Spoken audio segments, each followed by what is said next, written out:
Hey, what's up, guys? This video is directed to the YouTube creator, the aspiring YouTube creator, the aspiring YouTube tutorial maker. I make tutorials on music making software, and I've been doing it for a little while. And the state of YouTube lends itself, and the state of the industry, of the music making software industry, lends well to taking certain precautions. I take a lot of precautions. I walk a very small tightrope, and I do this to protect myself. And it's a fine line between being like reasonable, but then like a trusted authority on a certain subject, and kind of covering your butt, having integrity, things like that.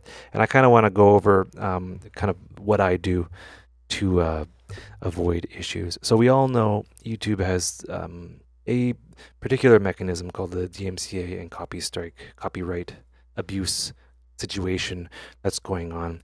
Basically, if a company doesn't like what you said and you use some of their content, you can do a copyright strike or a DMCA takedown. I think that's what it's called, DMCA takedown, which is different between a copyright claim. A claim means, and there's a lot of confusion, a claim means that they will allow the video to stay up, but then they'll monetize it. A strike is like, this is not okay, we're taking this off.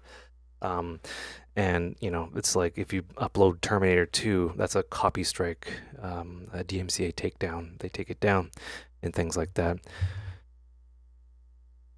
Technically, any software that you use is very tricky, and I'm not a lawyer, and it's a case by case basis, and it involves judges and stuff like that. It's very tricky, but any software visually, if you're using it in video and you show it, that is a copyrighted piece of material.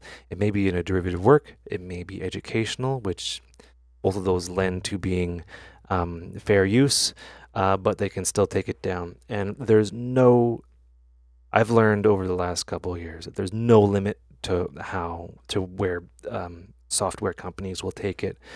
There's certain videos I won't touch, and one of them is talking about a company that allegedly, well, this was big news a couple years ago. They had somewhat of an intrusive installer, and the installer would check the registry, allegedly make changes to the registry, allegedly scan other plugins, and determine if they were who they were registered to. If they weren't registered, and it was a way for them to um, protect their intellectual property and their copyright. I'm not going to say what company it is, not that hard to figure it out. But if that's what they'll go to protect their intellectual property and their copyright, how far will they go to preserve their reputation if there is a bad review about one of their products online? They will issue a takedown notice, and with us, we have longer format videos that are split up. Maybe there's 1, 2, 3 videos, 4 videos of their software. They'll issue 3 DMCA takedown, and then your channel's gone. It is gone. You're effed. It's not good. I've learned that there's no limit. So what I do is I get review copies from the companies themselves, and that is a way for me to protect myself. I have it in writing, and it's very apparent what my intent is. I have it in writing. They send me a review copy. I review it or I don't, depending on what's going on, and that is a way to protect myself. I have writing. It's like I am allowed to do this. And typically, I'm fairly reasonable and easy to work with, and I have a lot of integrity. But I'm kind of, I don't know. I'm seen as an influencer, whatever that means. That means companies see me as being the authority, and I can kind of sway the consciousness about a certain manufacturer, developer, software company, things like that. So that's that's my that's my platform and how I go about doing things. There are somewhat legitimate ways that developers will take down content if it promotes piracy. It has a link to a Ware's site or things like that, and that's why I also have a standing rule of no talk of any sort of uh, licensing circumvention in the comments, and that's just one of the standing rules on my channel. You know, I don't want that on there. I can't afford to have it on there. It's not good. Um, there are also some other things, like I'm looking at the image line terms of use, and you actually cannot. It states in here you cannot make YouTube videos if you do not have a valid license of FL Studio. So if you had a demo version and you made videos on it, you wouldn't be able to do that, which is questionable. Also, you cannot license. You don't own the copyright of anything you make in the demo version of FL Studio, which I don't know if that'll stand up in court or not. Like if I have the demo version of FL Studio, I make like a kick drum or something, and then I import that into Ableton. Like what? Like that doesn't make any sense to me mathematically.